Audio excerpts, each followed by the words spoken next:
Sebelum ceritanya dimulai, silahkan tulis di kolom komentar dari daerah mana saja teman-teman yang menonton cerita ini.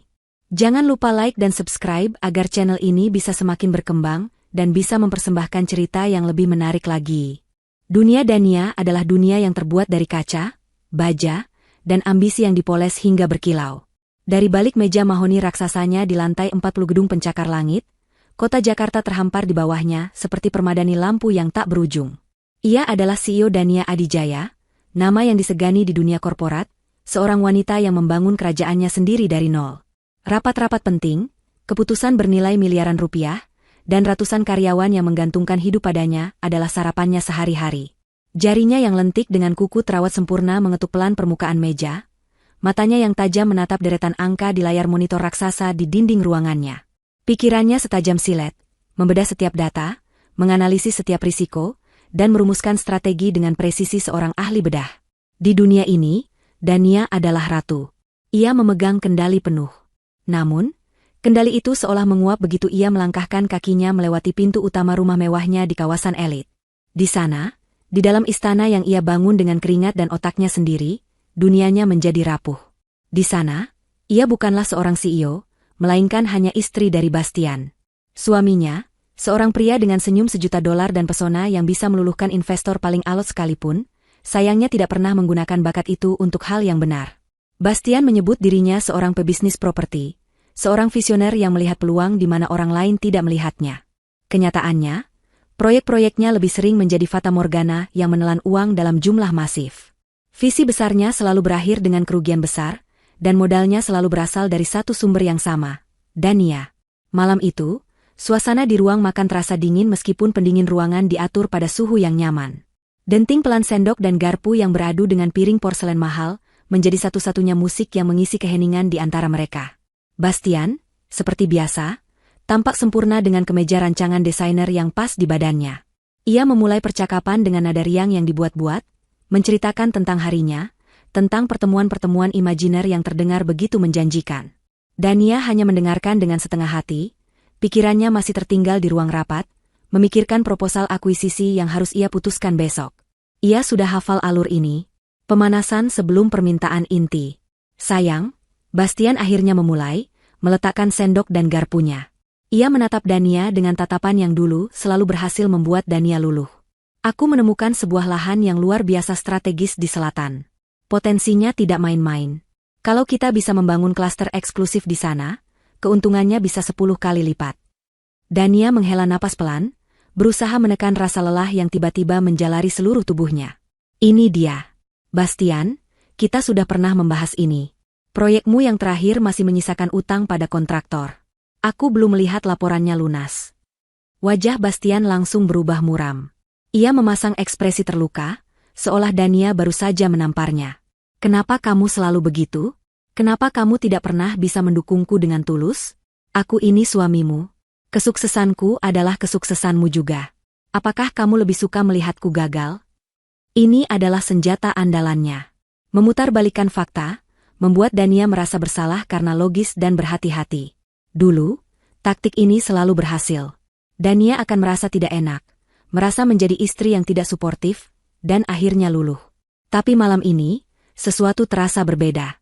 Kesabarannya sudah menipis setipis kertas. Namun, ia juga terlalu lelah untuk berdebat. Pertengkaran hanya akan menguras energinya yang berharga, yang ia butuhkan untuk pertempuran sesungguhnya di kantor besok. Berapa yang kamu butuhkan? Tanya Dania dengan nada datar, tanpa menatap mata suaminya. Wajah Bastian kembali cerah secepat kilat. Tidak banyak, untuk proyek sebesar ini. Aku sudah hitung semuanya. Cukup 5 miliar sebagai uang muka untuk mengamankan lahannya. 5 miliar. Jumlah yang bagi orang lain sangat besar. Namun bagi Bastian terdengar seperti meminta uang untuk membeli permen. Dania memejamkan matanya sejenak. Uang itu bisa ia gunakan untuk program bonus akhir tahun bagi manajer terbaiknya. Uang itu bisa menjadi investasi di perusahaan rintisan teknologi yang sedang ia lirik. Tapi uang itu kini akan kembali masuk ke dalam lubang hitam bernama ambisi Bastian. Dengan berat hati, ia mengangguk. Baiklah. Besok aku akan suruh asistenku untuk mentransfernya. Senyum kemenangan terukir di wajah Bastian. Ia bangkit dari kursinya, menghampiri Dania dan mencium puncak kepalanya. Terima kasih. Sayang, aku janji, kali ini akan berbeda. Kamu tidak akan menyesal, bisiknya. Dania tidak merasakan apa-apa. Ciuman itu terasa hampa, janjinya terdengar kosong. Setelah Bastian masuk ke kamar mereka, Dania tetap duduk di meja makan. Ia meraih tabletnya, ingin mengalihkan pikiran dengan memeriksa beberapa email pekerjaan yang belum sempat ia baca. Jarinya menggulir layar, membuka folder-folder laporan keuangan.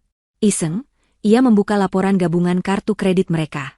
Biasanya ia tidak pernah memeriksa detailnya, karena asistennya yang selalu mengurus pembayaran. Tapi malam ini, matanya terpaku pada satu baris transaksi. Sebuah transaksi sebesar 300 juta rupiah. Dania mengerutkan keningnya. Ia tidak ingat pernah membelanjakan uang sebanyak itu dalam satu transaksi belakangan ini. Matanya membaca detailnya. Nama merchantnya adalah Elysian Jewels, sebuah butik perhiasan mewah yang hanya menjual berlian langka. Tanggal transaksinya 2 minggu yang lalu, pada hari ulang tahun pernikahan mereka. Dania meraba lehernya. Kosong. Bastian memang mengucapkan selamat ulang tahun pernikahan, tapi tidak ada hadiah apapun. Pria itu beralasan sedang sibuk menyiapkan proyek besarnya, sehingga tidak sempat membeli kado. Dania memakluminya saat itu. Kini, transaksi ini terasa seperti sebuah anomali, sebuah kesalahan sistem. Mungkinkah kartu kreditnya diretas? Tapi jika diretas, kenapa hanya satu transaksi besar di toko perhiasan? Dania mencoba berpikir positif. Mungkin Bastian membelikannya sebagai hadiah kejutan yang belum sempat ia berikan. Tapi itu tidak terasa benar. Bastian bukan tipe orang yang bisa menyimpan rahasia, terutama jika itu adalah sesuatu yang bisa ia pamerkan. Jika ia memang membeli perhiasan semahal itu, ia pasti sudah memberikannya pada Dania pada hari itu juga. Sebuah perasaan dingin mulai merayap di punggungnya. Perasaan yang sama seperti saat ia merasa ada yang tidak beres dengan laporan keuangan anak perusahaannya setahun yang lalu, yang ternyata benar karena ada penggelapan dana oleh manajernya. Ini adalah insting bisnisnya, alarm internalnya yang berbunyi ketika ada sesuatu yang salah. 300 juta rupiah. Sebuah kalung berlian. Hadiah ulang tahun pernikahan yang tidak pernah ia terima. Uang itu telah dibelanjakan, tapi barangnya tidak ada padanya. Lalu, untuk siapa kalung itu? Kemana perginya perhiasan semahal itu? Pertanyaan itu menggantung di udara malam yang sunyi, terasa lebih berat dan lebih mengancam daripada tumpukan proposal bisnis di mejanya. Fajar menyingsing di ufuk timur, namun Dania sama sekali tidak tidur. Pertanyaan tentang transaksi misterius itu terus berputar di kepalanya, mengusir kantuknya. Pagi itu, ia berangkat ke kantor lebih awal dari biasanya. Wajahnya ia poles dengan riasan sempurna untuk menutupi lingkaran hitam di bawah matanya, mengenakan setelan kerja paling tajam untuk memperkuat citranya sebagai wanita yang tak tergoyahkan. Tidak ada seorang pun yang boleh tahu bahwa fondasi dunianya sedang retak. Di dalam mobil dalam perjalanan ke kantor, ia tidak menyentuh tabletnya untuk membaca berita bisnis seperti biasa. Ia hanya menatap kosong ke jalanan Jakarta yang mulai padat, pikirannya menyusun sebuah rencana. Ia tidak akan mengkonfrontasi Bastian. Tidak sekarang. Konfrontasi tanpa bukti kuat hanya akan menjadi pertengkaran tanpa ujung yang akan dimenangkan oleh Bastian dengan sandiwara dan manipulasi. Dania adalah seorang CEO. Ia tidak bertindak berdasarkan emosi, ia bertindak berdasarkan data. Sesampainya di kantor, orang pertama yang ia panggil ke ruangannya bukanlah direktur keuangannya, melainkan Rina, asisten pribadinya yang sudah bekerja dengannya selama hampir 10 tahun. Rina adalah wanita yang cekatan, loyal, dan yang paling penting, bisa menjaga rahasia. Rina, aku butuh bantuanmu untuk sesuatu yang sangat pribadi dan rahasia, ujar Dania dengan nada serius, begitu pintu ruangannya tertutup rapat. Aku ingin kamu melacak sebuah transaksi di laporan kartu kreditku. Cari tahu detail pengiriman untuk pembelian di Elysian Jewels 2 minggu lalu. Rina, yang merasakan kegentingan dalam suara atasannya, hanya mengangguk patuh. Baik, Ibu, saya akan segera mengerjakannya. Sambil menunggu Rina bekerja, Dania mencoba fokus pada pekerjaannya. Namun, itu adalah hal tersulit yang pernah ia lakukan. Pikirannya terus melayang. Setiap senyum Bastian tadi pagi, setiap kata-kata manisnya, kini terasa seperti racun. Ia memimpin rapat dewan direksi dengan autopilot, suaranya terdengar tegas dan percaya diri seperti biasa, namun di dalam hatinya ada badai yang bergejolak. Siang harinya, Rina masuk kembali ke ruangannya dengan wajah tegang. Ia meletakkan sebuah map tipis di atas meja Dania. Saya sudah mendapatkan informasinya, Ibu, kata Rina pelan. Barang tersebut memang dibeli atas nama Bapak Bastian. Menurut catatan dari pihak butik, Barang tersebut dikirimkan pada hari yang sama menggunakan kurir pribadi ke sebuah alamat unit apartemen di Menara Cendana. Jantung Dania berdebar kencang. Menara Cendana. Ia tahu gedung itu. Sebuah apartemen mewah di pusat kota, tapi ia tidak mengenal seorang pun yang tinggal di sana. Tentu saja, itu bukan alamat kantor atau rumah kerabat mereka. Terima kasih, Rina. Tolong rahasiakan ini. Jangan sampai ada orang lain yang tahu, kata Dania. Suaranya nyaris tidak terdengar. Setelah Rina keluar, Dania membuka map itu. Di dalamnya ada selembar kertas berisi alamat lengkap unit apartemen tersebut. Unit 17B, Menara Cendana. Alamat itu terasa asing, namun juga terasa seperti vonis. Kecurigaannya bukan lagi sekadar firasat, kini ia punya titik awal. Sepotong benang merah yang siap ia tarik untuk mengurai kekusutan yang jauh lebih besar. Sore itu juga, ia menghubungi nomor telepon yang ia dapat dari kepala keamanan perusahaannya. Nomor seorang penyelidik swasta terbaik di kota itu. Seseorang yang bekerja dalam diam dan memberikan hasil yang akurat. Pertemuan itu dilakukan di sebuah lounge hotel yang sepi. Pria di hadapannya, bernama Hardy, adalah seorang pria parubaya dengan penampilan biasa yang tidak akan menarik perhatian di tengah keramaian. Tapi matanya tajam dan cara bicaranya lugas. Dania menjelaskan situasinya tanpa basa-basi. Ia memberikan nama suaminya, Bastian, dan alamat apartemen di Menara Cendana. Saya ingin tahu siapa yang tinggal di unit itu, dan apa hubungannya dengan suami saya. Saya ingin bukti. Foto, video, catatan aktivitas. Apapun yang bisa Anda temukan. Kerjakan secepat mungkin, dan berapapun biayanya, akan saya bayar, ujar Dania dengan suara dingin dan mantap. Hardy mengangguk. Saya mengerti, Bu Dania. Beri saya waktu 3 hari. 3 hari berikutnya adalah 3 hari terpanjang dalam hidup Dania. Ia menjalani rutinitasnya seperti biasa, menjadi CEO di siang hari dan menjadi istri di malam hari. Ia makan malam bersama Bastian, mendengarkan bualan suaminya tentang proyek fiktifnya, bahkan tersenyum saat Bastian menceritakan lelucon. Tapi di balik senyum itu, ada kebencian yang mulai tumbuh. Setiap sentuhan Bastian terasa menjijikan, setiap perhatiannya terasa palsu. Ia merasa seperti sedang memainkan sebuah peran dalam sebuah drama yang menyakitkan, menunggu tirai panggung diturunkan dan kebenaran terungkap. Ia melihat suaminya seolah baru pertama kali. Ia memperhatikan cara Bastian yang selalu gelisah saat memeriksa ponselnya, caranya yang sering pamit keluar untuk menerima telepon dengan alasan, urusan bisnis penting. Semua detail kecil yang dulu ia abaikan, kini terlihat sangat jelas sebagai tanda-tanda kebohongan. Pada hari ketiga, Hardy menghubunginya. Saya sudah punya laporannya, Bu. Kita bisa bertemu di tempat yang sama. Jantung Dania terasa seperti akan melompat dari dadanya. Sore itu, di lounge hotel yang sama, Hardy menyerahkan sebuah amplop coklat tebal. Tangan Dania sedikit gemetar saat menerimanya.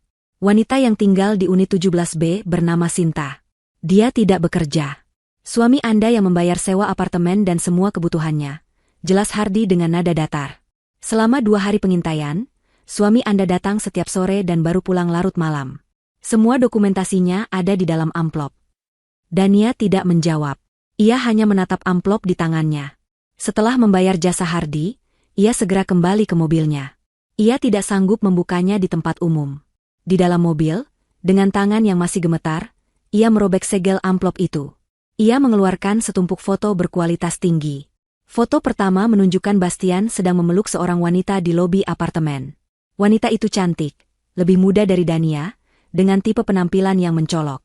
Foto kedua, mereka sedang bergandengan tangan, tertawa bahagia. Foto ketiga, mereka sedang berciuman di depan pintu unit 17B. Setiap foto terasa seperti tusukan pisau di hatinya. Ia terus menarik foto-foto itu satu persatu, masing-masing lebih menyakitkan dari yang sebelumnya. Lalu ia sampai pada foto terakhir. Foto yang paling menghancurkan.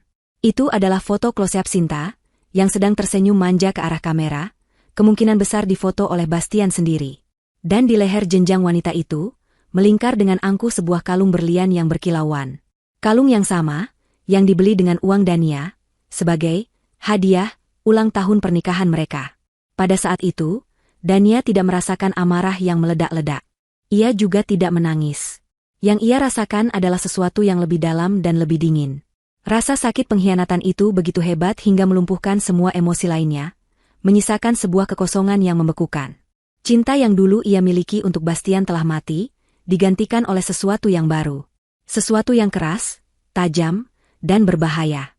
Ia menatap foto Sinta yang tersenyum mengejek itu, dan dalam hatinya, sang CEO telah mengambil alih. Ini bukan lagi masalah rumah tangga. Ini adalah perang. Dan Dania Adijaya tidak pernah kalah dalam perang. Dania mengemudikan mobilnya pulang dalam keheningan yang pekat. Hujan mulai turun, membasahi kaca depan dan memburamkan lampu-lampu kota menjadi kilatan warna yang abstrak. Suara penyiar radio yang berceloteh riang terasa begitu sumbang dengan suasana hatinya. Ia mematikan radio, membiarkan hanya suara wiper yang bergerak monoton menemaninya. Amplop coklat berisi bukti-bukti pengkhianatan itu tergeletak di kursi penumpang di sebelahnya. Benda itu terasa berat, seolah berisi bongkahan timah, bukan hanya lembaran-lembaran kertas foto. Hatinya tidak lagi terasa sakit seperti saat pertama kali melihat foto-foto itu. Rasa sakit itu telah bermetamorfosis menjadi sesuatu yang lain. Sesuatu yang dingin, keras, dan tajam. Itu adalah ketenangan yang menakutkan, ketenangan yang datang sebelum badai besar. Ia tidak akan menangis. Air mata adalah kemewahan yang tidak ia miliki saat ini. Air mata adalah untuk mereka yang lemah, dan ia telah memutuskan bahwa ia tidak akan menjadi lemah. Sesampainya di rumah, ia masuk dengan langkah mantap. Bastian belum pulang. Bagus. Itu memberinya waktu. Ia langsung menuju ruang kerjanya, sebuah ruangan berdinding kaca yang menghadap ke taman belakang yang rimbun. Di sana, di balik sebuah lukisan abstrak modern, terdapat sebuah brankas tersembunyi. Dengan kombinasi angka yang hanya ia yang tahu, ia membuka pintu baja tebal itu dan meletakkan amplop coklat itu di dalamnya, di samping tumpukan sertifikat saham dan dokumen-dokumen penting perusahaannya. Benda itu kini berada di tempat yang semestinya, sebuah bukti dalam sebuah arsip kejahatan. Ia kemudian mandi, berganti pakaian dengan gaun rumah yang nyaman, dan duduk di ruang keluarga, menunggu. Ia tidak menyalakan televisi atau membuka laptopnya. Ia hanya duduk dalam diam, mengumpulkan kekuatannya, menyusun kata-kata yang akan ia ucapkan dalam benaknya. Setiap menit terasa seperti 1 jam.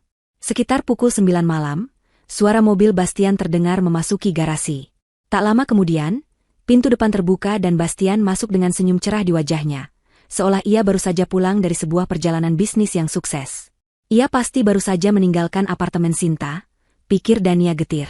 Bastian menghampirinya, hendak menciumnya, tapi Dania sedikit memundurkan kepalanya, membuat ciuman itu mendarat canggung di pipinya. Malam, sayang. Maaf aku terlambat, ada pertemuan mendadak dengan klien, kata Bastian, melepaskan dasinya. Kebohongan itu meluncur begitu saja dari mulutnya, begitu alami. Duduklah, Bastian. Ada yang ingin aku bicarakan, kata Dania, suaranya terdengar tenang namun tanpa kehangatan sedikitpun. Bastian merasakan perubahan atmosfer itu. Senyumnya sedikit memudar. Tentu. Ada apa? Sepertinya serius. Ia duduk di sofa di seberang Dania, meletakkan tas kerjanya di lantai. Dania menatap lurus ke mata suaminya. Bagaimana proyek lahan di selatan itu? Yang kau bilang butuh modal 5 miliar dariku. Bastian tampak sedikit lega. Mungkin ia mengira Dania hanya akan membahas soal uang lagi. Oh, itu. Semuanya berjalan lancar. Aku sudah bertemu dengan pemilik tanahnya, kami sudah mencapai kesepakatan awal. Senin besok aku akan menandatangani akta jual belinya. Jawabnya dengan penuh percaya diri, merangkai cerita fiktifnya dengan cepat. Ini akan menjadi proyek terbesar kita. Sayang, aku sangat bersemangat. Dania mengangguk pelan, membiarkan suaminya terus berbicara. Ia membiarkan Bastian menggali lubangnya sendiri, semakin dalam dengan setiap kebohongan yang ia ucapkan. Ia bertanya tentang detail lokasi, tentang rencana pembangunannya, tentang target pasarnya. Dan Bastian menjawab semuanya dengan lancar, menciptakan sebuah ilusi kesuksesan yang begitu meyakinkan. Setelah Bastian selesai dengan presentasi imajinernya, keheningan kembali menyelimuti ruangan. Kau terlihat sangat bahagia belakangan ini, Bastian, kata Dania pelan, nadanya berubah. Sepertinya ada sesuatu yang memberimu energi baru. Bastian tersenyum. Tentu saja. Proyek ini memberiku harapan. Dukungan darimu juga sangat berarti. Benarkah? Atau mungkin ada proyek lain yang membuatmu bersemangat?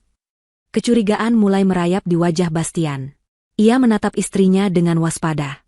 Apa maksudmu? Dania tidak menjawab. Ia bangkit dari duduknya dengan anggun, berjalan ke ruang kerjanya, dan kembali beberapa saat kemudian dengan amplop coklat di tangannya. Ia kembali duduk dan meletakkan amplop itu di atas meja kaca di antara mereka. Jantung Bastian seolah berhenti berdetak. Ia mengenali amplop semacam itu. Amplop yang berisi masalah. Bukalah, kata Dania dengan suara dingin. Tangan Bastian gemetar saat ia meraih amplop itu. Ia merobeknya dengan kasar dan mengeluarkan isinya. Matanya membelalak saat melihat foto pertama, wajahnya langsung pucat pasi. Ia membolak-balik foto-foto berikutnya dengan panik. Setiap gambar seolah menampar wajahnya. Foto pelukan, foto ciuman, dan yang terakhir, foto Sinta yang mengenakan kalung berlian itu. Setelah melihat semuanya, ia menjatuhkan foto-foto itu ke atas meja seolah benda-benda itu membakar tangannya. Ini tidak seperti yang kamu pikirkan, Dania, bisiknya, suaranya serak. Oh, benarkah? Balas Dania sinis. Lalu seperti apa sebenarnya? Jelaskan padaku. Jelaskan tentang apartemen di Menara Cendana yang kau sewa. Jelaskan tentang wanita bernama Sinta ini. Dan yang paling penting, jelaskan tentang kalung berlian seharga 300 juta yang kau beli menggunakan uangku sebagai hadiah untuknya, tepat di hari ulang tahun pernikahan kita. Setiap kata Dania adalah sebuah tuduhan tajam yang tidak bisa dibantah. Bastian terdiam, otaknya bekerja keras mencari jalan keluar. Ketika sadar ia sudah terpojok, strateginya berubah dari penyangkalan menjadi serangan balik. Wajahnya yang pucat kini memerah karena marah. Jadi kau memata-mataiku? Bentaknya, suaranya meninggi. Kau menyewa orang untuk mengikutiku? Sejak kapan kau menjadi serendah ini, Dania? Aku menjadi serendah ini sejak suamiku menggunakan uang hasil kerja kerasku untuk membiayai wanita simpanannya. Balas Dania dengan ketenangan yang mengerikan. Aku terpaksa melakukan ini, teriak Bastian, berdiri dari sofa. Karena kamu tidak pernah ada untukku. Kamu lebih mencintai pekerjaanmu daripada aku. Kantor adalah suamimu yang sebenarnya. Sinta memberiku perhatian yang tidak pernah aku dapatkan darimu. Dia membuatku merasa hidup. Dania hanya tersenyum tipis, senyum yang tidak mencapai matanya. Perhatian? Atau uangku? Jangan samakan pengkhianatanmu dengan kegagalanmu sendiri, Bastian. Kau bersamanya bukan karena aku sibuk bekerja. Kau bersamanya karena kau adalah pria lemah yang tidak tahan melihat istrimu lebih sukses darimu. Kau butuh seseorang yang bisa kau kendalikan, seseorang yang memujamu, dan kau membelinya dengan uangku. Kata-kata Dania menusuk tepat di egonya yang rapuh.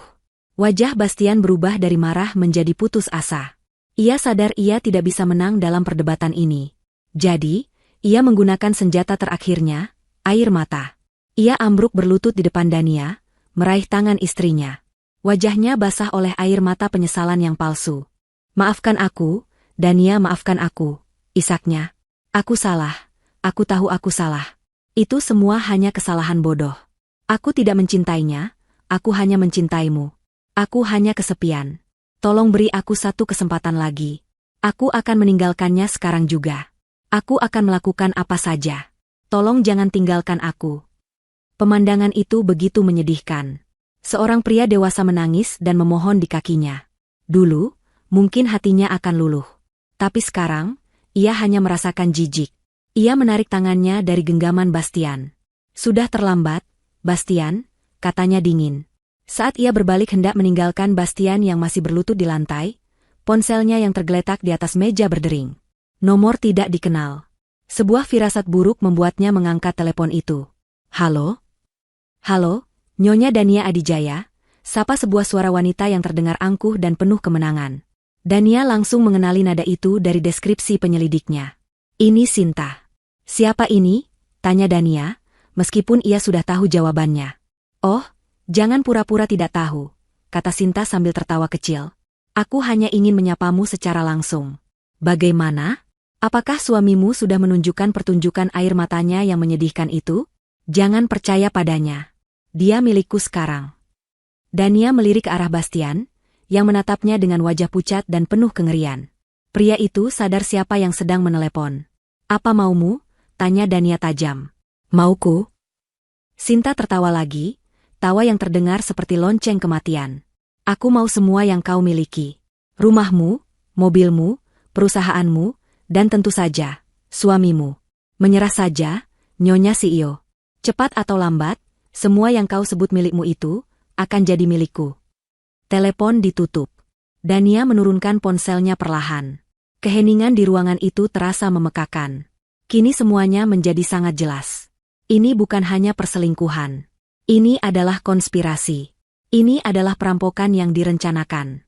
Sinta bukan hanya seorang selingkuhan, ia adalah rekan kejahatan suaminya.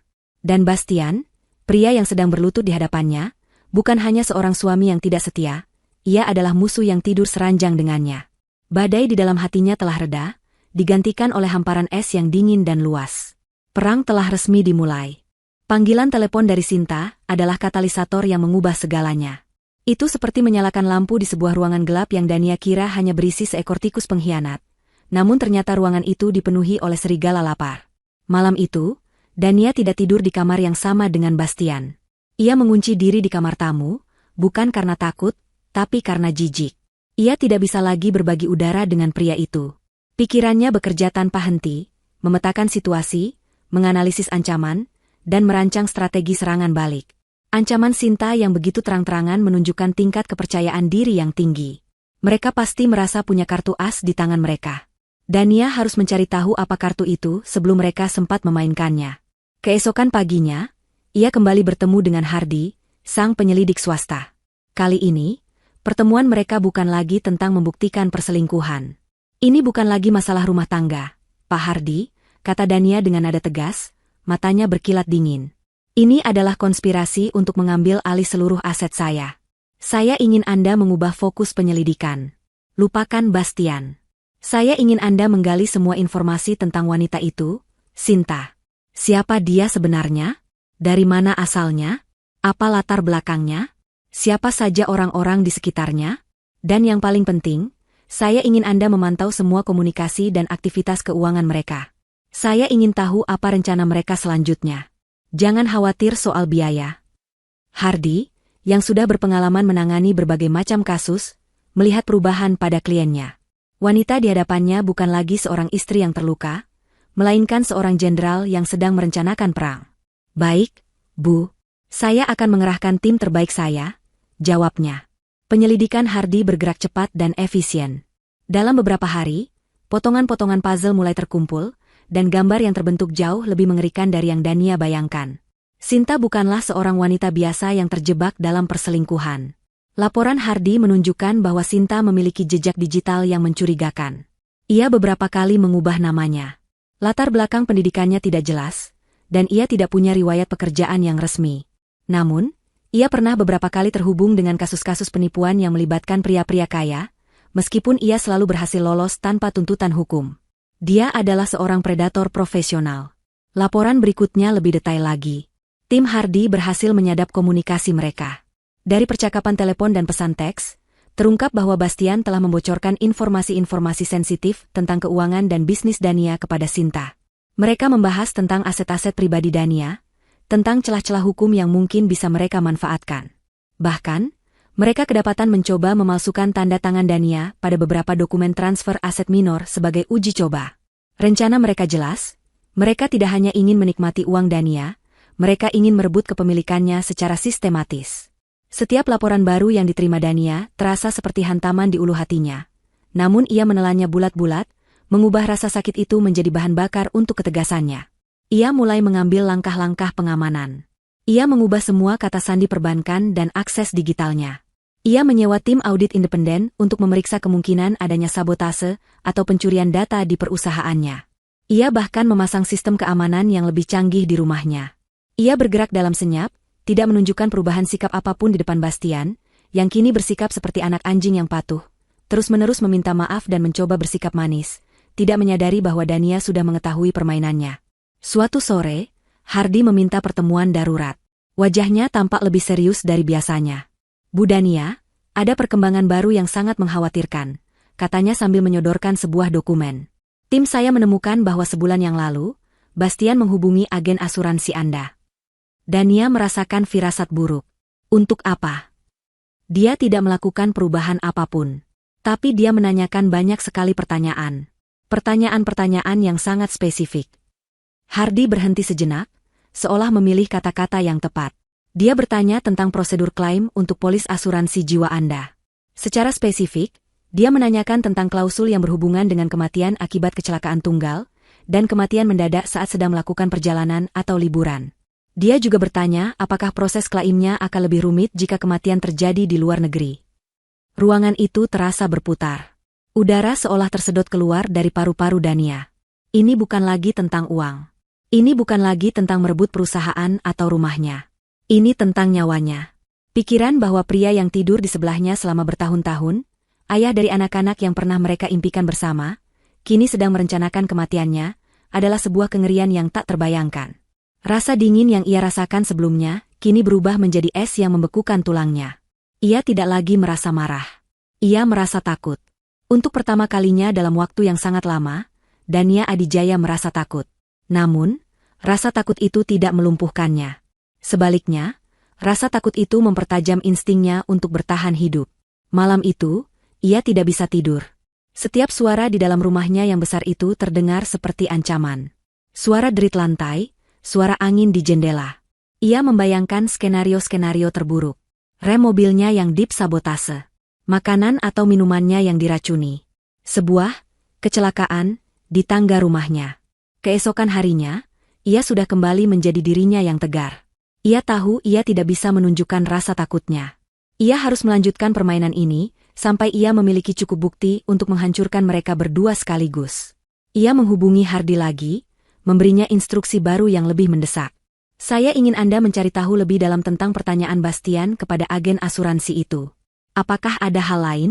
Sekecil apapun detailnya, saya ingin tahu. 2 hari kemudian, Hardy kembali dengan informasi pamungkas.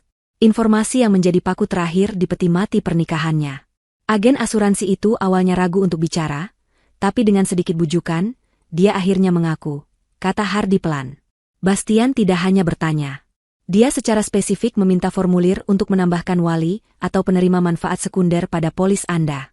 Dia beralasan ingin menambahkannya atas nama perusahaan Cangkang untuk tujuan investasi. Perusahaan Cangkang? Tanya Dania, hatinya berdebar kencang. Betul. Tentu saja kami langsung melacak perusahaan itu.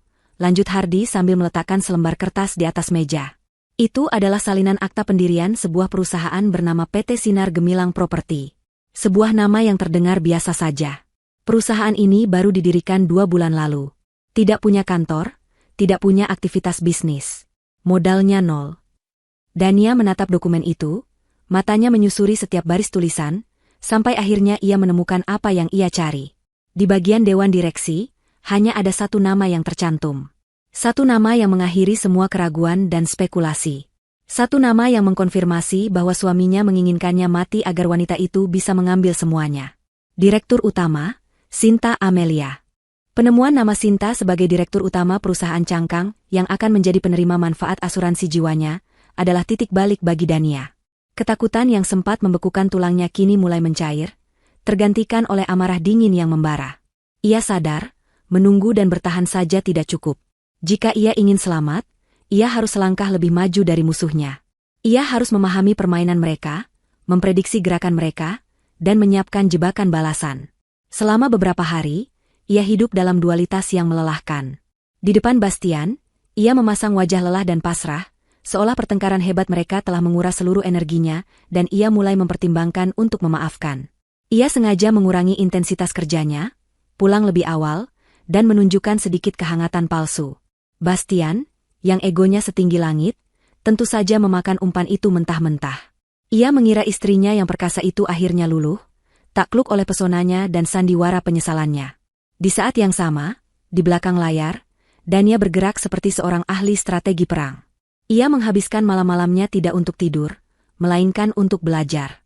Ia membaca tentang semua asetnya, mempelajari setiap detail hukum kepemilikan, dan berkonsultasi secara rahasia dengan pengacara terbaiknya dengan dalih perencanaan aset masa depan. Ia ingin memastikan benteng pertahanannya tidak memiliki celah sedikit pun. Ia juga meminta Hardy untuk terus melaporkan setiap detail kecil dari aktivitas Bastian dan Sinta. Suatu malam, Bastian pulang dengan sebuket besar bunga lili putih, bunga favorit Dania. Pria itu memasang senyumnya yang paling menawan. Aku tahu beberapa minggu ini berat untuk kita, katanya dengan nada lembut. Aku sudah banyak berpikir. Aku ingin kita memperbaiki semuanya, memulai dari awal. Dania hanya menatap bunga itu, mencium aroma manisnya yang kini terasa memuakan. Memulai dari awal tidak semudah itu, Bastian. Aku tahu, sahut Bastian cepat. Karena itu aku punya ide. Bagaimana kalau kita pergi berlibur? Hanya kita, dan mungkin ibu, supaya suasananya lebih hangat. Kita ke Bali. Aku sudah melihat sebuah villa pribadi yang sangat indah. Jauh dari keramaian. Kita bisa benar-benar bicara dari hati ke hati, memperbaiki semua yang sudah rusak. Jantung Dania berdetak lebih kencang. Ini dia. Undangan ke rumah jagal. Pertanyaan tentang klaim asuransi jika kematian terjadi saat berlibur tiba-tiba berdengung di telinganya. Aku tidak tahu, Bastian. Aku sedang banyak pekerjaan. Ayolah, Dania. Pekerjaanmu tidak akan ada habisnya, bujuk Bastian. Anggap saja ini sebagai terapi untuk pernikahan kita. Aku mohon, beri aku kesempatan ini untuk membuktikan bahwa aku serius ingin berubah. Dania sengaja tidak langsung memberikan jawaban, membiarkan Bastian terus memohon. Ia tahu ia harus ikut dalam perjalanan ini. Di sanalah, di tempat yang Bastian pikir akan menjadi akhir baginya, Dania justru akan mencari awal dari akhir bagi mereka. Namun, ia tidak boleh terlihat terlalu mudah setuju. Benar saja, keesokan harinya, teleponnya berdering. Nama, Ibu Nikmah, tertera di layar. Dania menarik napas dalam-dalam sebelum menjawab. Halo, Ibu. Dania, sayang. Apa kabar? Sapa Ibu Nikmah dengan suaranya yang selalu terdengar ceria. Ibu baru saja ditelepon Bastian. Dia cerita tentang rencananya mengajak kalian ke Bali. Aduh, Ibu senang sekali mendengarnya. Akhirnya anak itu sadar juga. Kamu ikutkan. Nak, Ibu mohon ya, terima ajakannya. Ibu yakin, kalau kalian sudah berdua di tempat yang indah, semua masalah pasti selesai. Ibu juga akan ikut, biar bisa menengahi kalau ada apa-apa. Dania memejamkan matanya. Mendengar suara tulus mertuanya yang tidak tahu apa-apa itu terasa begitu menyakitkan. Bastian dengan liciknya telah menggunakan ibunya sendiri sebagai pion, sebagai senjata emosional untuk memaksanya setuju. Menolak sekarang berarti ia akan menghancurkan harapan wanita tua yang baik hati itu, dan membuatnya terlihat sebagai pihak yang keras kepala. Baik, Ibu. Jika Ibu juga ikut, Dania akan ikut, jawab Dania akhirnya. Suaranya ia buat terdengar sedikit ragu namun pasrah. Dari seberang telepon, terdengar pekikan bahagia Ibu Nikmah. Setelah menutup telepon, wajah Dania kembali mengeras. Permainan telah diatur. Sekarang gilirannya mempersiapkan amunisi. Ia segera menghubungi Hardi. Saya akan pergi ke Bali bersama mereka, kata Dania tanpa basa-basi. Saya butuh peralatan. Sesuatu yang kecil, tidak terdeteksi, dan bisa merekam dengan jelas. Suara dan gambar. Berikan saya yang terbaik. Sore harinya, seorang kurir mengantarkan sebuah kotak kecil ke kantor Dania. Di dalamnya terdapat sebuah pena hitam elegan yang ternyata adalah perekam suara dengan daya tahan baterai 48 jam, sebuah bros berbentuk daun kecil yang merupakan kamera tersembunyi, dan sebuah pelacak GPS seukuran koin. Dania mempelajari cara kerja setiap alat itu dengan cepat. Ia adalah seorang pebisnis ulung yang terbiasa mempelajari teknologi baru. Kini, keahlian itu ia gunakan untuk menyelamatkan nyawanya sendiri. Malam sebelum hari keberangkatan, saat ia sedang memasukkan bros kamera itu ke dalam tas perlengkapan riasnya, sebuah notifikasi email masuk ke ponselnya dari Hardi. Subjeknya hanya satu kata, penting. Dania membukanya dengan perasaan tegang. Isinya adalah laporan singkat yang membuat darahnya terasa dingin. Ibu Dania, sekadar informasi tambahan untuk kewaspadaan Anda. Tim kami menemukan riwayat pencarian internet dari laptop yang sering digunakan Bastian di sebuah kafe internet dekat apartemen Sinta. 2 hari yang lalu, ada pencarian untuk kata kunci, dosis mematikan obat tidur yang dijual bebas, dan cara sewa perahu pribadi di lepas pantai Bali tanpa meninggalkan jejak. Laporan lengkap akan menyusul. Mohon berhati-hati. Dania menatap layar ponselnya lama, jari-jarinya terasa kaku. Jadi begitu rencana mereka. Sebuah kecelakaan di laut lepas setelah membuatnya tak sadarkan diri. Semuanya begitu jelas, begitu mengerikan. Ia tidak lagi hanya berjalan masuk ke sarang singa, ia sedang diterbangkan langsung ke tengah arena gladiator, di mana hanya ada satu pemenang yang akan keluar hidup-hidup. Ia menarik napas panjang, menenangkan jantungnya yang berdebar kencang.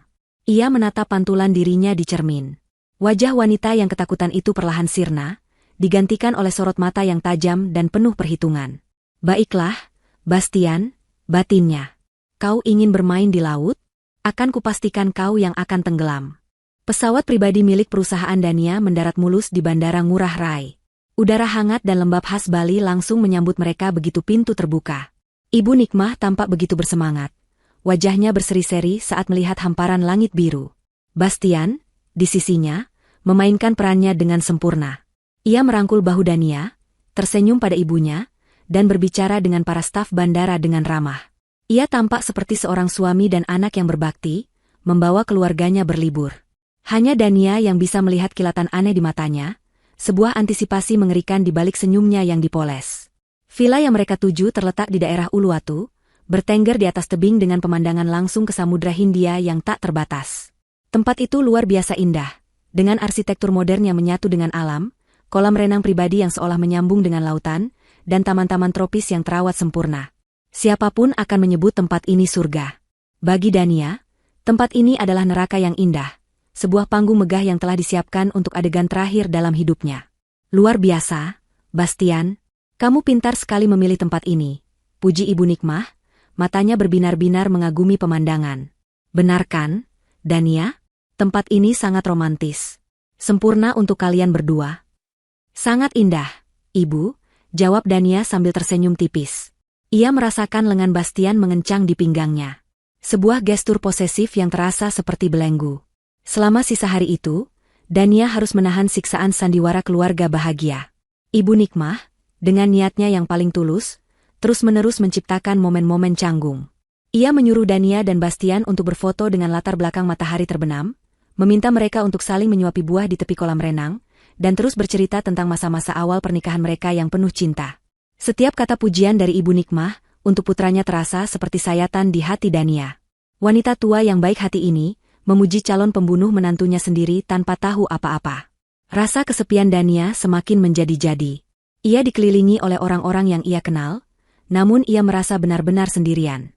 Sementara itu, ia terus mengamati. Matanya bekerja seperti pemindai, merekam setiap detail. Ia memperhatikan bagaimana Bastian selalu meletakkan ponselnya dengan layar menghadap ke bawah. Ia melihat bagaimana Bastian beberapa kali pamit ke toilet, namun kembali dengan waktu yang lebih lama dari biasanya. Ia juga sadar bahwa suaminya itu sangat berhati-hati dengan minuman yang ia minum, hanya meminum dari botol air mineral yang ia buka sendiri.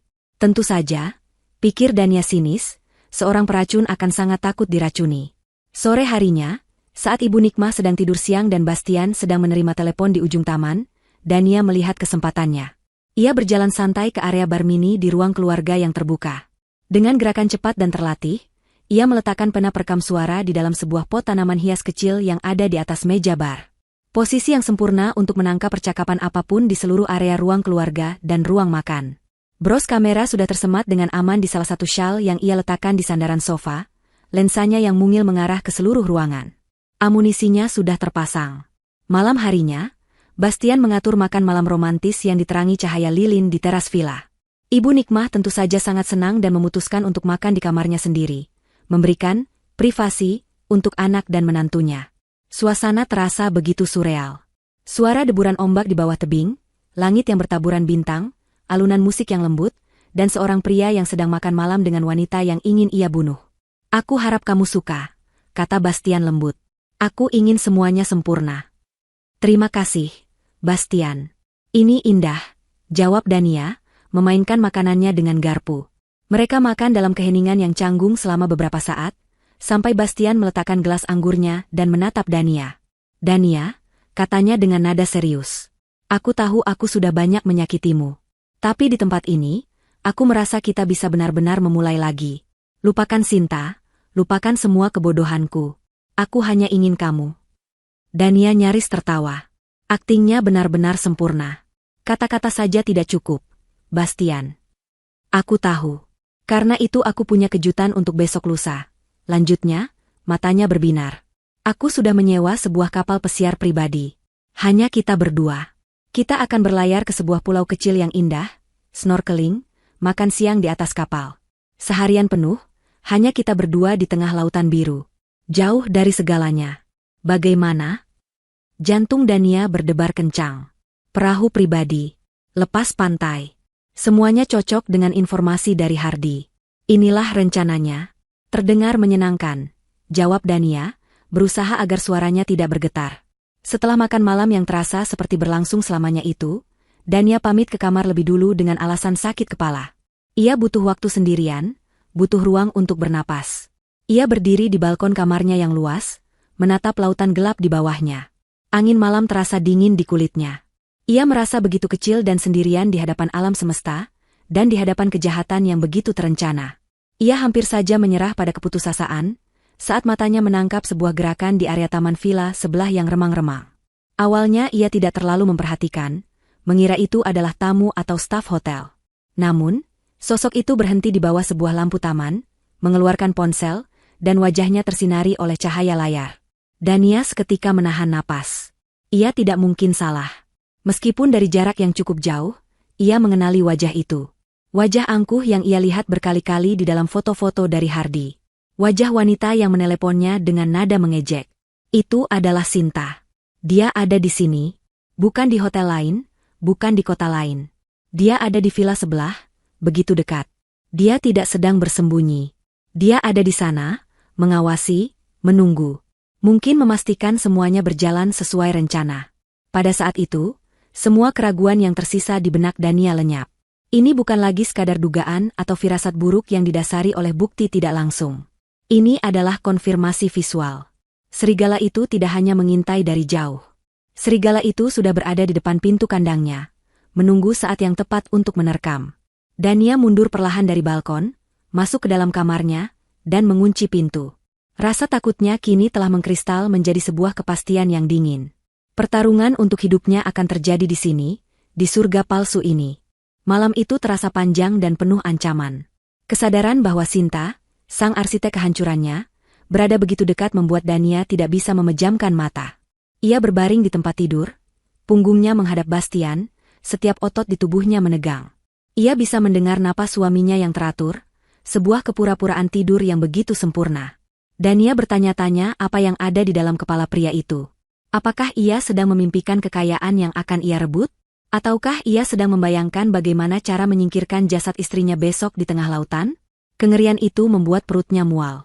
Ia memeluk dirinya sendiri di bawah selimut tebal, merasa kedinginan meskipun udara Bali terasa hangat. Ia sendirian dalam pertarungan ini, dan fajar esok hari terasa seperti hitungan mundur menuju eksekusinya. Paginya, Dania memaksa dirinya untuk bangun dan bersikap seperti biasa. Ia memilih pakaian renang dan gaun musim panas yang cerah, merias wajahnya dengan teliti, seolah ia benar-benar sedang menikmati liburan. Saat ia keluar dari kamar, Bastian sudah duduk di meja makan bersama Ibu Nikmah. Suaminya tersenyum lebar melihatnya. Senyum seekor ular yang siap mematuk.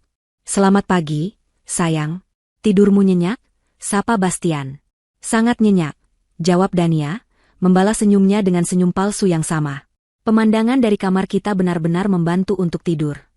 Ibu Nikmah, yang tidak merasakan ketegangan sedikitpun, tertawa senang. "Benar kan? Apa kata ibu? Suasana di sini memang membawa damai. Hari ini kita mau kemana, Bas?" ajak Dania ke tempat yang romantis.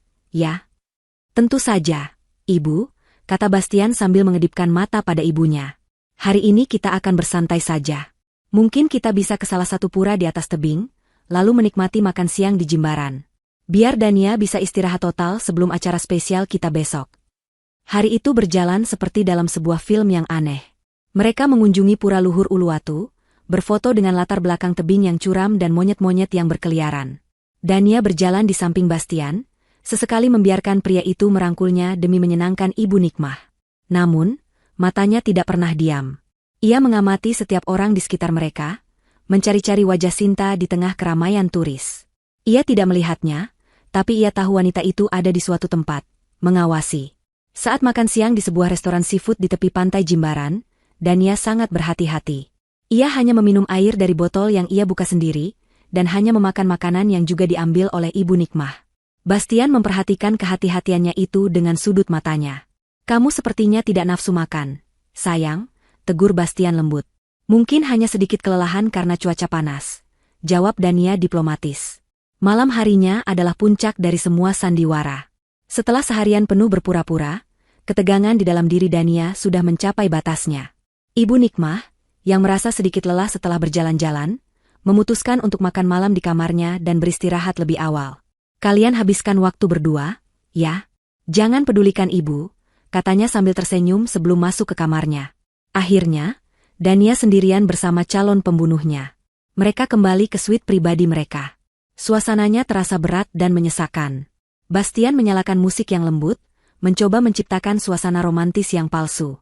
Ia menuangkan 2 gelas anggur, namun Dania menolaknya dengan halus. Aku rasa aku tidak ingin minum alkohol malam ini. Kepalaku sedikit pusing. Bastian tidak memaksa. Ia tahu rencananya tidak memerlukan alkohol. Ia duduk di samping Dania di sofa balkon, menatap lautan yang gelap. Besok akan menjadi hari yang luar biasa, katanya, suaranya terdengar seperti bisikan. Hanya ada kau dan aku. Setelah beberapa saat, Dania bangkit berdiri. Aku mau mandi dan bersiap-siap tidur. Aku lelah sekali. Tentu, sayang, kata Bastian. Aku akan menunggumu di sini. Dania masuk ke kamar mandi, namun ia tidak menyalakan air. Ia bersandar di pintu yang dingin, mencoba menenangkan detak jantungnya yang menggila. Ia tahu waktunya akan segera tiba. Setelah beberapa menit, ia keluar dengan mengenakan gaun tidur sutra. Ia melihat Bastian sudah berada di dalam kamar, berdiri di dekat meja nakas. Di atas meja itu terdapat sebuah teko air minum dan 2 gelas kosong. Bros kamera yang tadi ia kenakan kini sudah ia letakkan di atas meja rias. Lensanya mengarah tepat ke area tempat tidur dan meja nakas. Pena perekam suara juga sudah ia letakkan di sana, di antara botol-botol parfumnya. Bastian tersenyum melihatnya. Sudah lebih segar? Tanyanya. Ia meraih teko air dan menuangkannya ke dalam salah satu gelas. Gerakannya terlihat sangat alami, seperti seorang suami yang sedang melayani istrinya. Tapi Dania melihat semuanya dalam gerak lambat. Ia melihat bagaimana jempol Bastian sedikit menekan bagian atas teko saat menuang, seolah melepaskan sesuatu dari sebuah kompartemen tersembunyi. Imajinasi liarnya, atau memang itu yang terjadi? Bastian menyodorkan gelas itu padanya. Minumlah. Kamu pasti dehidrasi setelah seharian di bawah matahari. Ini penting supaya besok kamu fit untuk perjalanan kita di laut. Dania menatap gelas di tangan Bastian. Air di dalamnya terlihat jernih dan normal. Tidak berbau, tidak berwarna. Persis seperti yang dijelaskan dalam riwayat pencarian internet itu. Perutnya terasa melilit. Ini adalah momen penentuan. Seluruh hidupnya bergantung pada bagaimana ia menangani detik-detik berikutnya. Terima kasih, katanya, suaranya ia usahakan terdengar normal. Ia menerima gelas itu, jari-jarinya terasa dingin saat menyentuh permukaan kaca. Minumlah sekarang, desak Bastian lembut, matanya tidak lepas dari wajah Dania. Dania mengangkat gelas itu mendekati bibirnya. Jantungnya berteriak untuk melemparkan gelas itu ke wajah suaminya dan berlari sejauh mungkin. Tapi otaknya yang dingin menahannya. Itu akan terlalu gegabah. Ia butuh bukti yang tak terbantahkan. Ia berhenti, tidak jadi meminumnya. Ia meletakkan gelas itu di atas meja nakas di sisinya. Nanti saja, biar sedikit lebih dingin, katanya, mencoba tersenyum. Perutku agak aneh kalau langsung minum air setelah mandi. Wajah Bastian menunjukkan sebersit kekecewaan yang cepat-cepat ia sembunyikan. Oh, baiklah. Tapi jangan lupa diminum, ya. Aku tidak mau kamu sakit besok. Tentu, jawab Dania sambil naik ke tempat tidur, membelakangi Bastian. Ia menarik selimut hingga ke lehernya, berpura-pura akan tidur. Bastian mematikan lampu utama, menyisakan hanya lampu tidur yang temaram. Pria itu ikut naik ke tempat tidur, namun tidak menyentuhnya. Dania bisa merasakan ketegangan yang memancar dari tubuh suaminya. Pria itu sedang menunggu. Menunggu istrinya meminum racun yang telah ia siapkan. Keheningan di antara mereka terasa begitu berat, syarat dengan niat membunuh yang tak terucapkan. Setiap detik terasa seperti 1 abad. Dania memejamkan matanya erat-erat, berdoa dalam hati agar malam ini cepat berakhir. Tiba-tiba, keheningan itu pecah. Terdengar suara ketukan pelan dan ragu-ragu di pintu suite mereka. Tok, tok, tok. Suara itu begitu pelan. Namun di dalam ruangan yang sunyi itu, bunyinya terdengar seperti ledakan. Dania dan Bastian sama-sama terkejut. Siapa yang datang malam-malam begini? Keduanya saling berpandangan dalam cahaya temaram, pikiran mereka sama-sama bertanya-tanya. Ketukan itu terdengar lagi, kali ini sedikit lebih keras. Ketukan di pintu itu membuat Bastian mengumpat pelan di bawah napasnya. Siapa yang berani mengganggu rencananya yang sudah tersusun rapi? Dengan kesal, ia bangkit dari tempat tidur dan berjalan ke pintu. Dania ikut duduk, jantungnya berdebar tidak karuan. Apakah ini bagian dari rencana Bastian yang tidak ia ketahui? Atau sesuatu yang lain? Saat pintu terbuka, sosok Ibu Nikmah berdiri di sana dengan mengenakan piyama dan jubah tidurnya. Wajahnya tampak sedikit cemas. Maaf mengganggu kalian malam-malam begini, kata Ibu Nikmah pelan. Ibu tidak bisa tidur. Entah kenapa perasaan ibu tidak enak. Bastian berusaha keras menyembunyikan kekesalannya di balik senyum palsu. Ada apa, Bu? Apa Ibu butuh sesuatu? Mau Bastian buatkan teh hangat? Bukan itu, Ibu Nikmah menggeleng.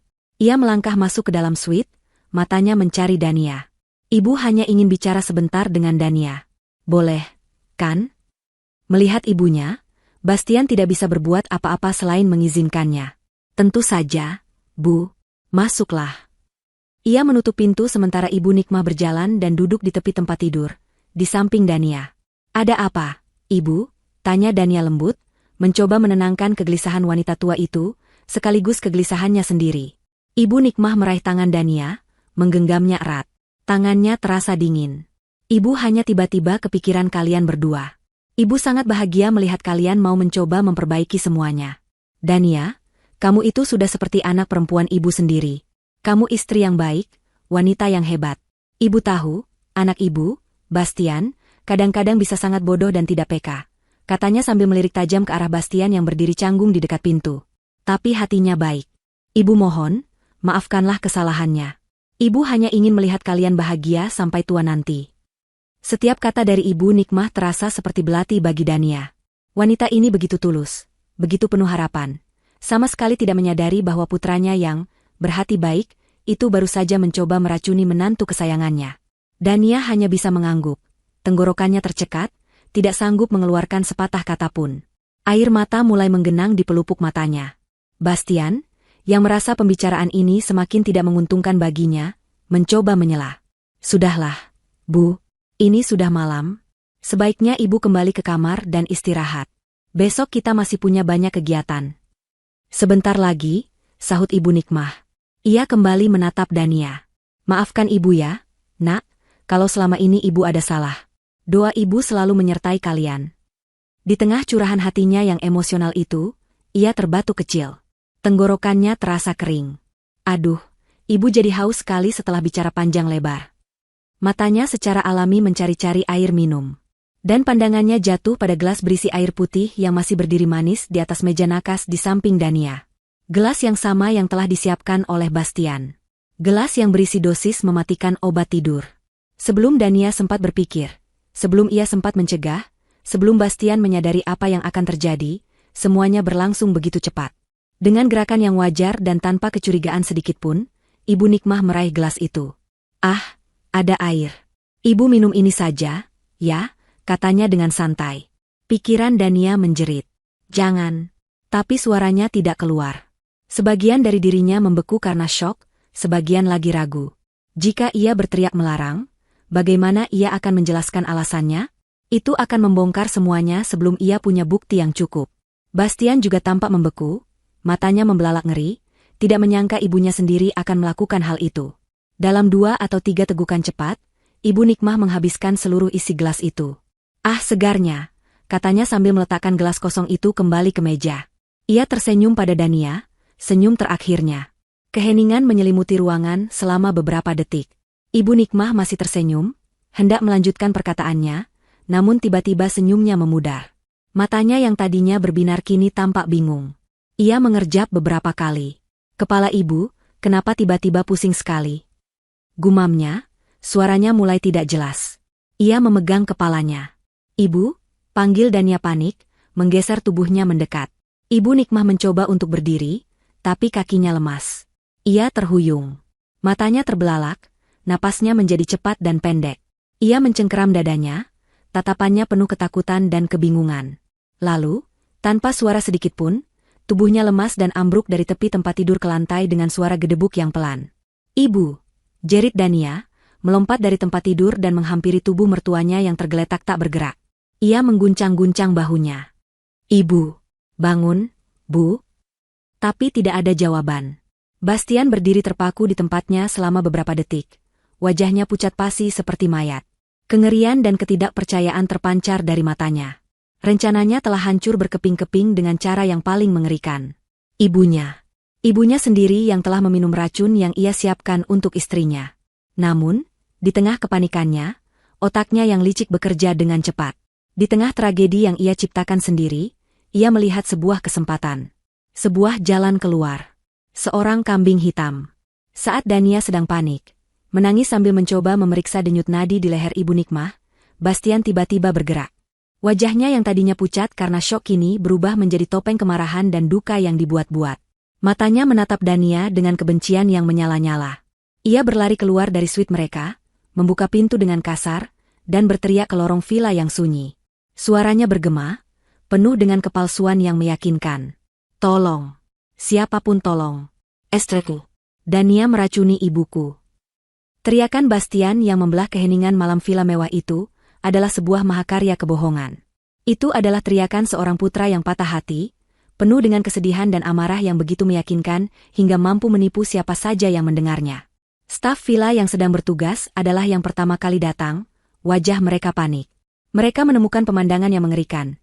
Seorang wanita tua terbaring tak sadarkan diri di lantai, seorang pria menangis histeris sambil menunjuk-nunjuk istrinya, dan seorang wanita yang berlutut di samping tubuh itu dengan wajah basah oleh air mata dan syok. Dia meracuninya. Istriku meracuni ibuku. Raung Bastian, menunjuk gelas kosong di meja nakas. Dia menaruh sesuatu di air minum itu. Air itu seharusnya untukku. Dania mengangkat kepalanya, menatap suaminya dengan tatapan tak percaya.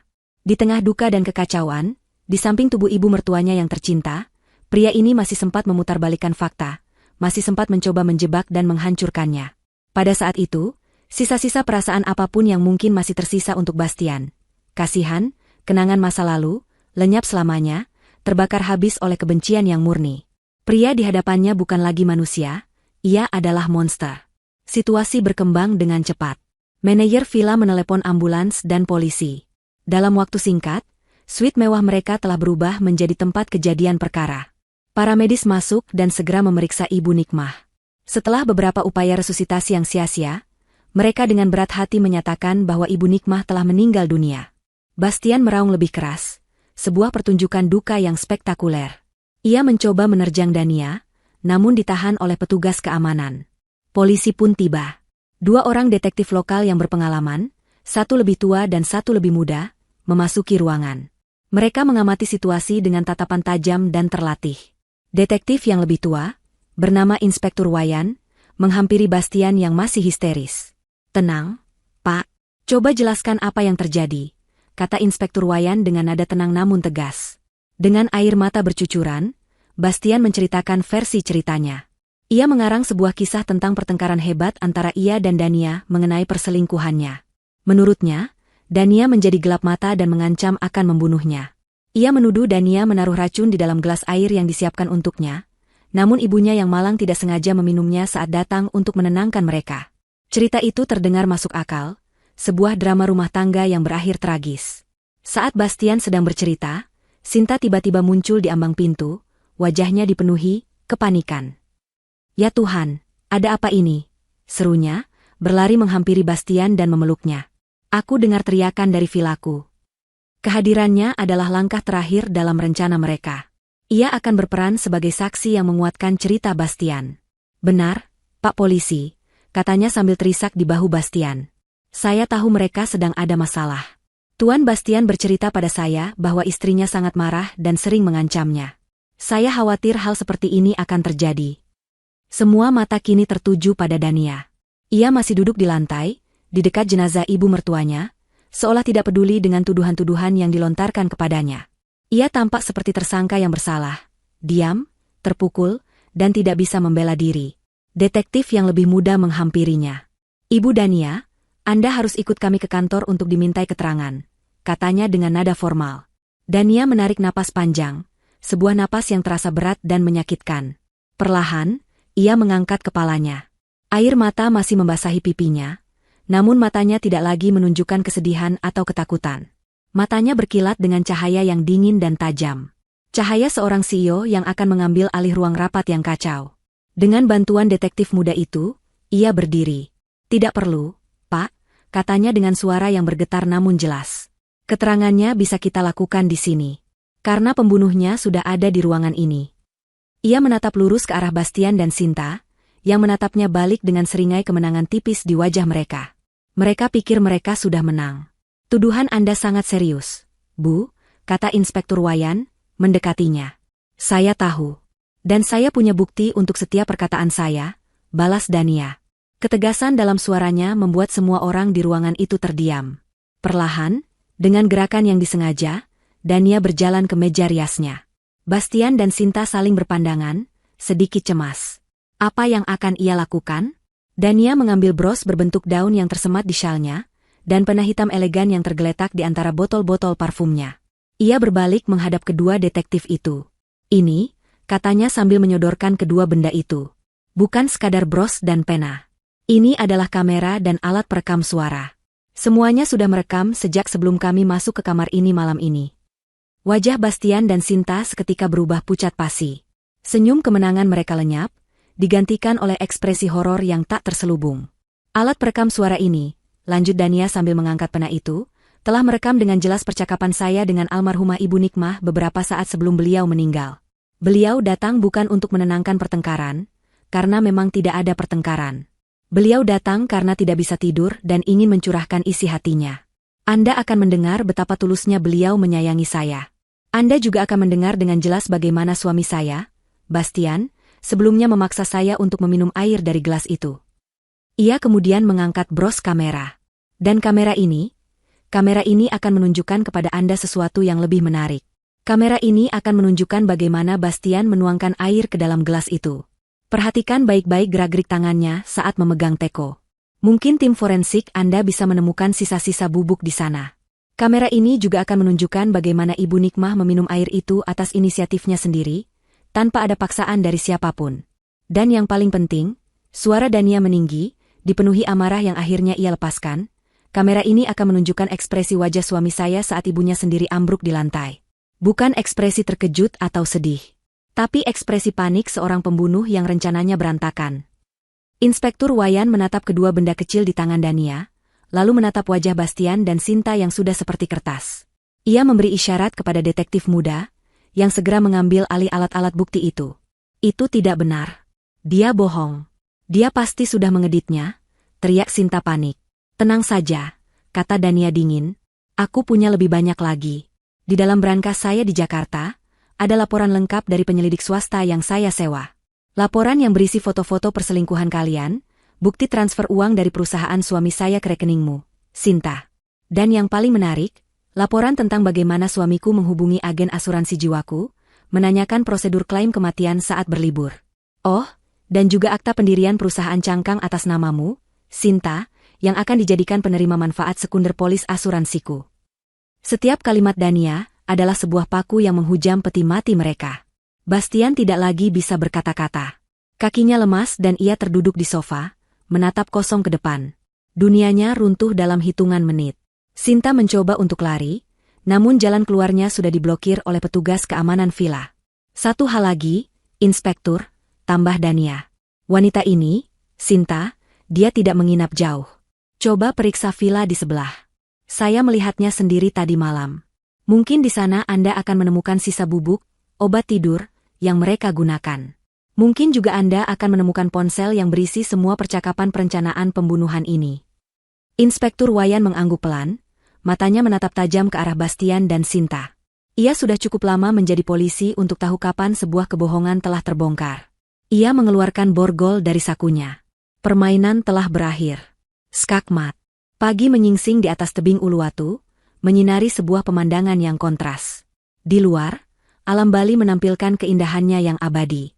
Namun di dalam villa, kebusukan manusia baru saja terungkap dalam bentuknya yang paling menjijikan. Bastian dan Sinta digiring keluar dari villa dengan tangan terborgol. Wajah mereka yang tadinya angkuh dan penuh percaya diri kini tertunduk lesu, pucat, dan kosong. Kilatan lampu kamera dari beberapa wartawan yang entah bagaimana berhasil mendapatkan informasi mulai menyambar-nyambar, mengabadikan momen kejatuhan mereka. Berita tentang seorang suami yang mencoba membunuh istrinya yang seorang CEO namun, malah membunuh ibunya sendiri, adalah santapan lezat bagi media. Dania menyaksikan semua itu dari jendela vilanya. Ia tidak merasakan kemenangan. Ia tidak merasakan kepuasan. Yang ia rasakan hanyalah kehampaan yang luar biasa dan duka yang mendalam untuk Ibu Nikmah. Wanita baik hati yang menjadi korban tak berdosa dari keserakahan manusia. Ia telah memenangkan perang, tapi medan perangnya adalah hatinya sendiri, dan kini yang tersisa hanyalah puing-puing. Proses hukum berjalan dengan cepat. Bukti yang dimiliki Dania terlalu kuat untuk dibantah. Rekaman video dan audio dari kamar villa menjadi barang bukti utama. Tim forensik menemukan sisa-sisa obat tidur berdosis tinggi di dalam teko air dan di gelas yang diminum Ibu Nikmah. Penggeledahan di Villa Sinta menemukan sisa bubuk yang identik, serta laptop dan ponsel yang berisi riwayat pencarian internet yang memberatkan dan percakapan detail antara ia dan Bastian mengenai seluruh rencana pembunuhan, mulai dari riset racun hingga rencana membuang jasad Dania di laut. Di ruang pengadilan, Bastian dan Sinta mencoba saling menyalahkan. Pengacara Bastian berargumen bahwa kliennya berada di bawah pengaruh Sinta, sementara pengacara Sinta mengklaim bahwa kliennya hanya pion yang dimanfaatkan oleh Bastian. Namun, semua pembelaan itu runtuh di hadapan bukti-bukti yang tak terbantahkan. Dania memberikan kesaksiannya dengan ketenangan yang mengagumkan. Ia menceritakan semuanya dari awal, tanpa emosi yang berlebihan, seolah sedang mempresentasikan laporan bisnis. Namun, saat ia menceritakan tentang detik-detik terakhir kehidupan Ibu Nikmah, suaranya bergetar.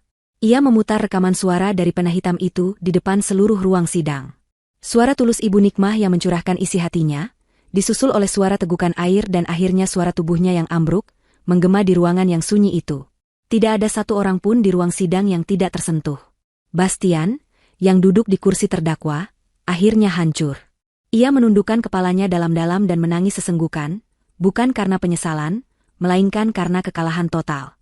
Ia tidak hanya kehilangan kebebasannya dan seluruh hartanya, ia harus hidup selamanya dengan pengetahuan bahwa ia telah membunuh ibunya sendiri. Vonis hakim dibacakan dengan tegas, hukuman penjara seumur hidup untuk Bastian dan Sinta atas tuduhan pembunuhan berencana dan konspirasi. Palu diketuk, mengakhiri babak tergelap dalam hidup Dania. Beberapa bulan kemudian, kehidupan Dania mulai menemukan ritmenya kembali, namun dengan melodi yang berbeda. Ia menjual rumah mewah yang pernah ia tinggali bersama Bastian, menghapus semua jejak pria itu dari hidupnya.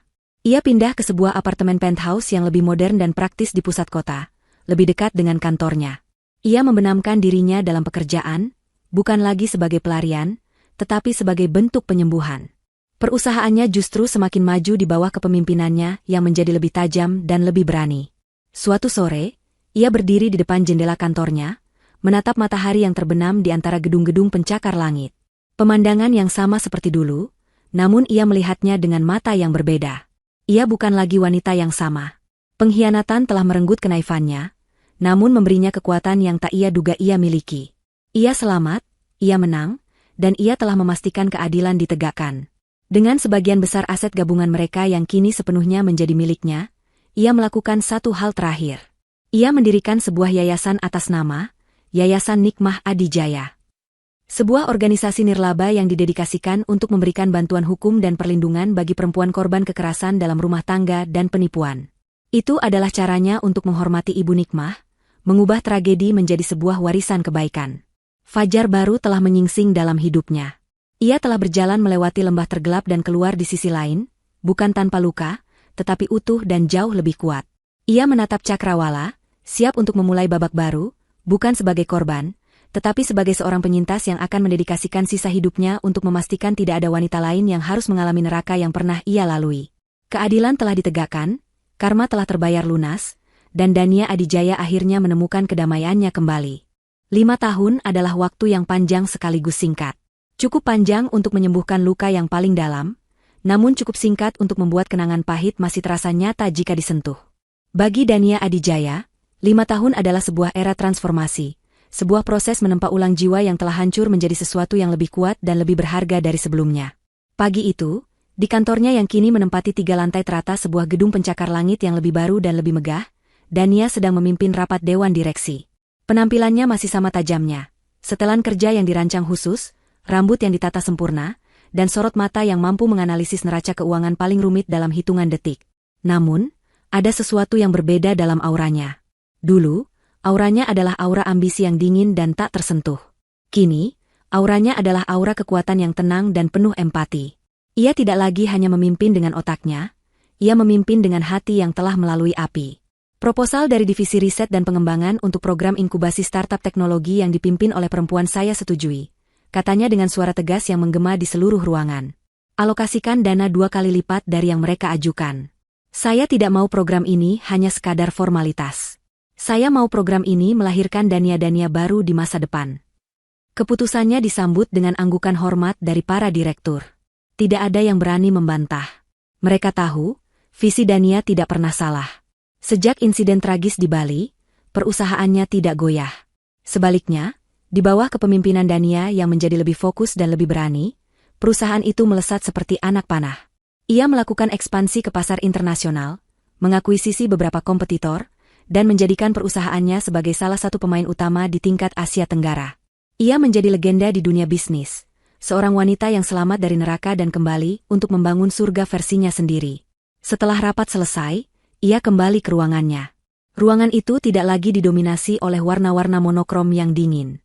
Ada sentuhan warna-warna hangat, sebuah lukisan impresionis yang cerah di dinding, dan beberapa pot anggrek bulan yang sedang mekar dengan indahnya.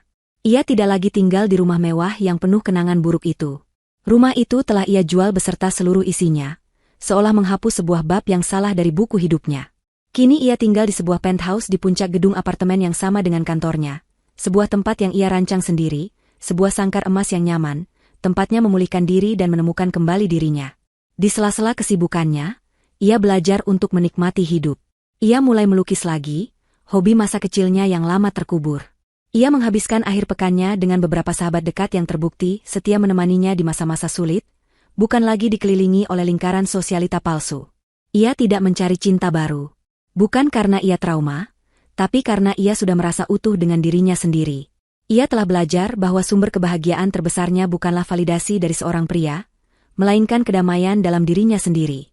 Sementara itu, di tempat lain yang jauh dari gemerlap dunia Dania, waktu berjalan dengan ritme yang berbeda.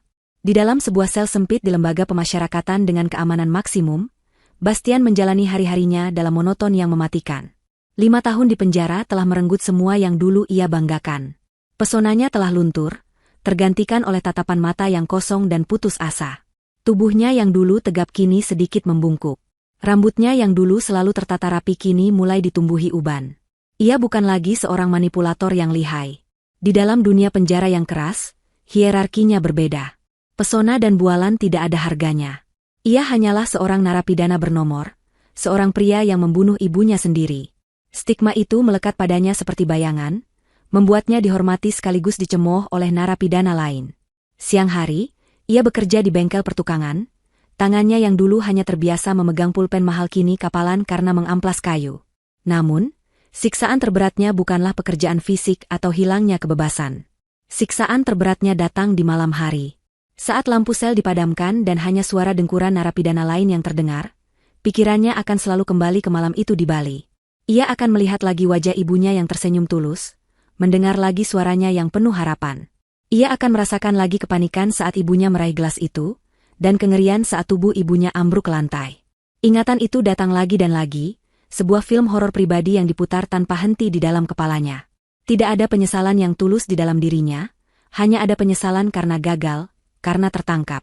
Namun, bayangan ibunya, Ibu Nikmah, wanita satu-satunya yang mencintainya tanpa syarat, adalah hantu yang tidak akan pernah meninggalkannya. Kadang-kadang, melalui televisi di aula bersama, ia melihat berita tentang Dania. Ia melihat kesuksesan mantan istrinya yang semakin meroket.